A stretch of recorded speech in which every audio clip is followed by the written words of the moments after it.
Hello दोस्तों। आज के इस पोस्ट में मैं इमोशनल लव स्टोरी लेकर आई हूँ। मुझे उम्मीद है कि आज की ये कहानी आपके दिल को छू जाएगी।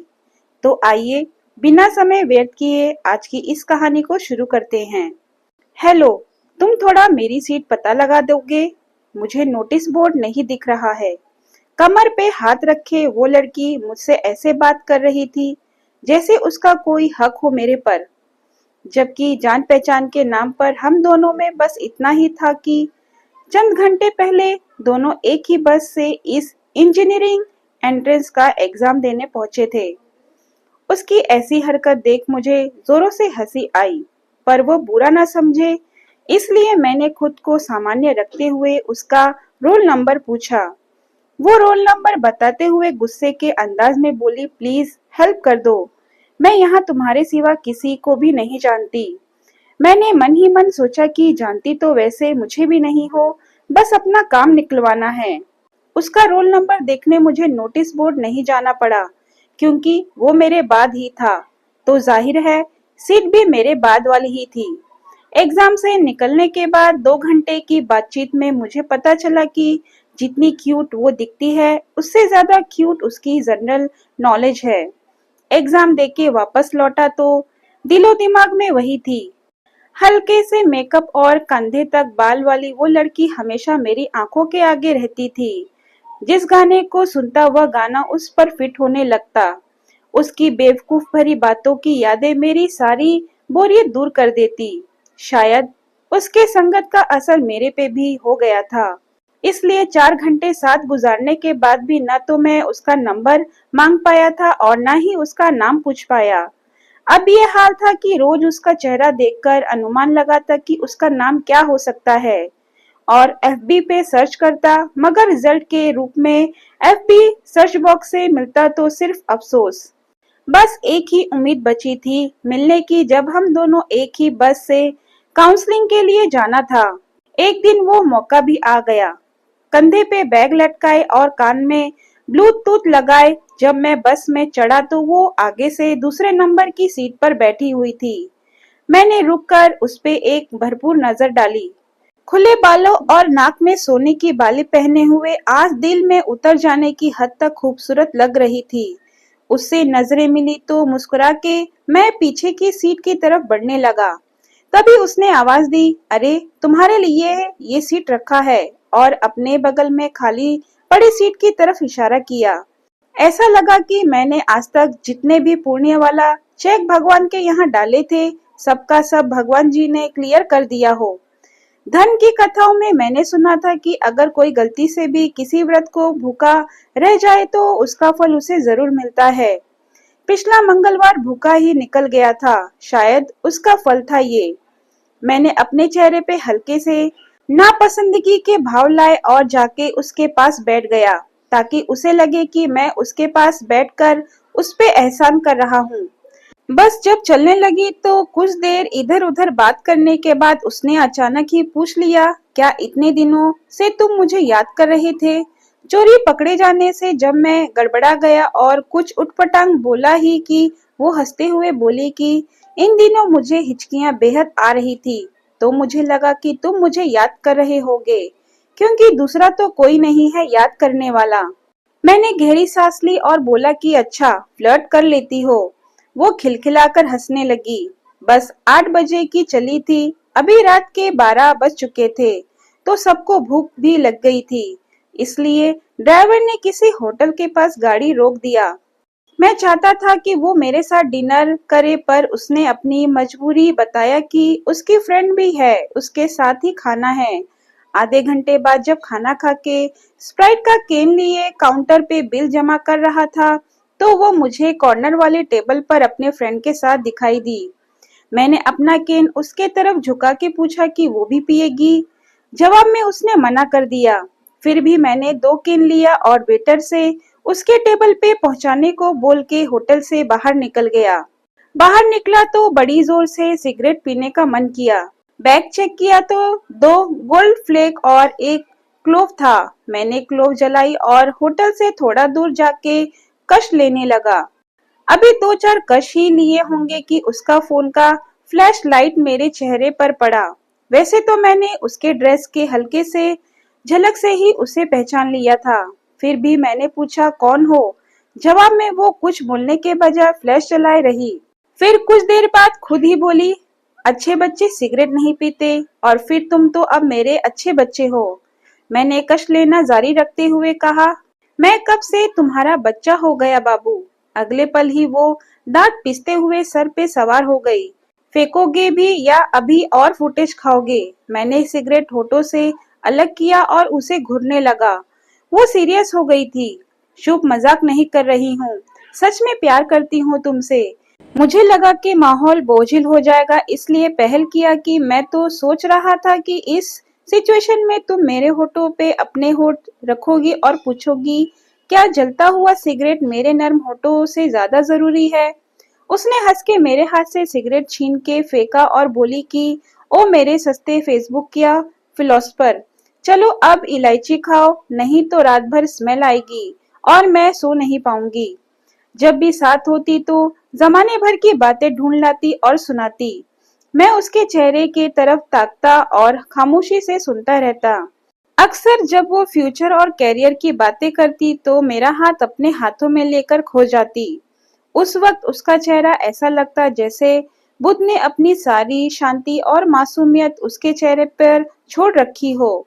अक्सर मुझे जबरदस्ती कैंटीन ले जाती। मैं पैसे देता तो फट पड़ती, तुम्हारा पैसा भी मेरा ही पैसा है, अभी इसे खर्च कर लेते हैं, शादी के बाद उसे खर्च कर लेंगे। मैं चुप पड़ जाता। खाने में ना तो मुझे पिज्जा पसंद था ना ही डोसा, मगर वो जबरदस्ती मुझे खिलाती। मैं नाकुर नुकुर करता तो कहती, मेरे हाथों में जादू है, तुम खा के देखो, सब अच्छा लगेगा। इससे पहले ऐसे जिद करके मेरी माँ ही खिलाती थी। तब बचपन में मैं तीखा होने के कारण मीट खाने से मना कर देता और वो मीट को पानी से धोकर खिलाती और कहती कि अगर तुम नहीं खाओगे तो मैं दुबली हो जाऊंगी। ये बात मेरे मन में भर गया था। बचपन में मैं उन पे गुस्सा होता तो कहता कि आगे से खाना नहीं खाऊंगा और आपको दुबला कर दूंगा। सब लोग हंसते, मैं नहीं समझ पाता, बच्चा था ना, उसके साथ अभी भी बच्चा ही बन जाता। खाली क्षणों में कभी इतनी खुशी देखता तो ऐसा लगता कि कहीं कुछ बिगड़ ना जाए। अक्सर मेरे साथ ऐसा ही होता आया है। जब ज्यादा खुश होता हूँ तो बड़ा दुख आने वाला होता है। यहाँ भी ऐसा ही कुछ होने लगा। धीरे धीरे चीजें बदलने लगी, मिलना जुलना कम हो गया। मैं उसे मैसेज करता कि बदले बदले से सरकार नजर आते हैं तो उधर से जवाब केवल स्माइली में आता। इसी बीच दशहरे की छुट्टी हो गई, मैं घर आ गया। यहाँ आकर उस पे फोन पे बात करना मुश्किल होता था। अक्सर रात को 5 मिनट के लिए टाइम निकाल के उसे कॉल करता, मगर उसके बातों से कभी ऐसा नहीं लगता कि वो मुझसे बात करने में इंटरेस्ट ले रही हो। मैंने उसे कॉल करना छोड़ दिया। उसका कॉल भी आता तो नहीं उठाता। छुट्टियां बीतने के बाद जब कॉलेज लौटा तब तक सब कुछ बुरी तरह बदल चुका था। अक्सर दोनों एक दूसरे को देखकर नजरअंदाज कर देते। कॉलेज के नए रूटीन का बहाना होता, मगर मुझे सब कुछ पता था। अक्सर दोस्त आकर बताते कि एक सीनियर के साथ वो लाइब्रेरी में टेबल शेयर कर रही है। मैंने इसी वजह से लाइब्रेरी जाना छोड़ दिया ताकि अपने आंखों से उसको किसी और के साथ ना देख सकूं। किताबें रूम में ही मंगा लेता, वैसे भी उनमें अब मन नहीं लगता। कॉलेज में आने के बाद जाने क्यों बिना वजह रोज रात को वो फोन करती। मैं उसके सामने इन सब चीजों का जिक्र छोड़ता तो वो ऐसे शो करती जैसे सब कुछ नॉर्मल हो। पुराने दिनों का जिक्र करता तो पढ़ाई के प्रति सीरियस होने का बहाना बनाने लगती।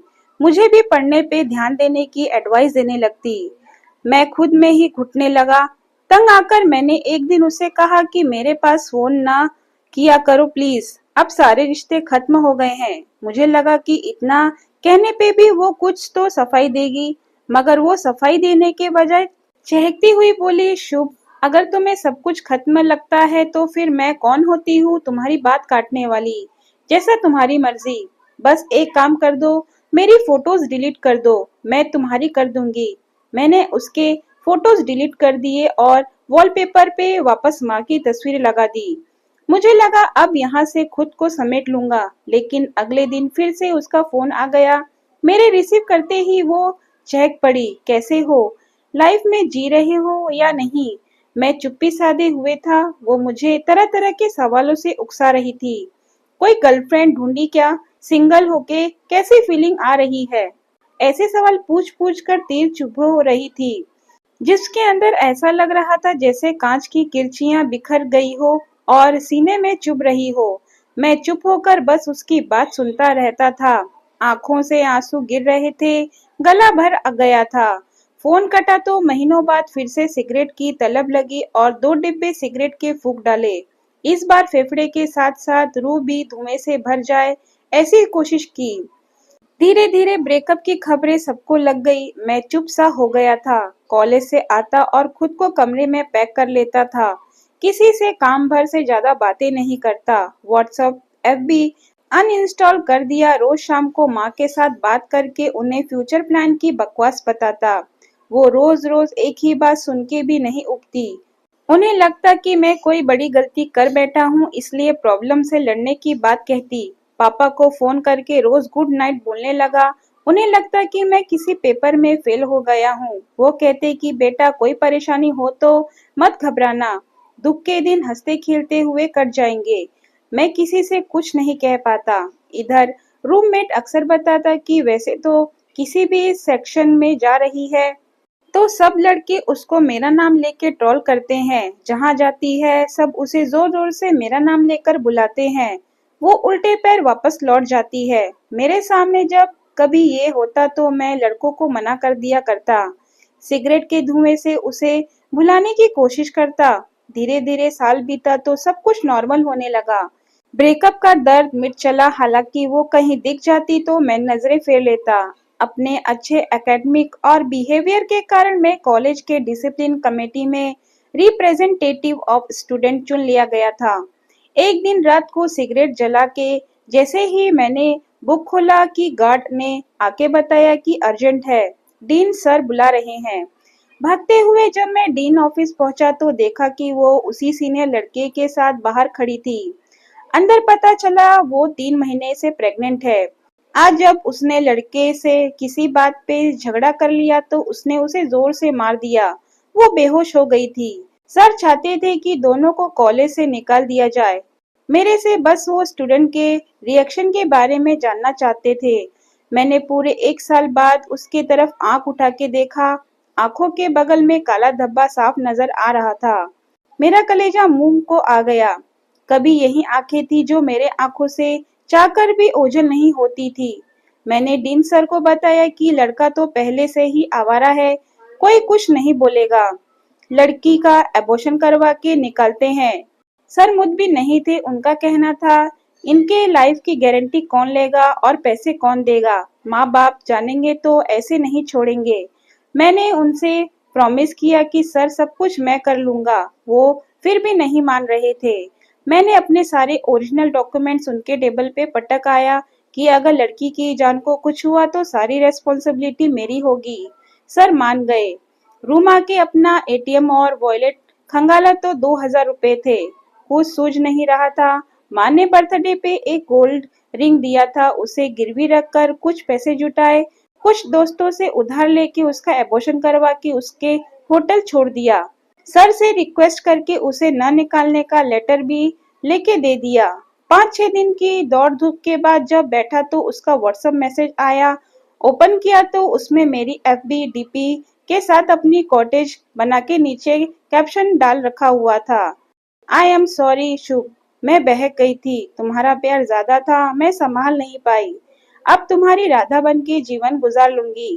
थोड़ी देर सोचने के बाद मैंने फक ऑफ बीच लिखा और सेंड कर दिया। मैं खुद को दोबारा इश्क की गलतफहमी में नहीं डालना चाहता था। दोस्तों, अगर आपको मेरी वीडियो पसंद आए तो वीडियो को लाइक, शेयर और सब्सक्राइब करना ना भूलें और कमेंट बॉक्स में कमेंट करके जरूर बताएं कि आपको मेरी वीडियो कैसी लगी। धन्यवाद।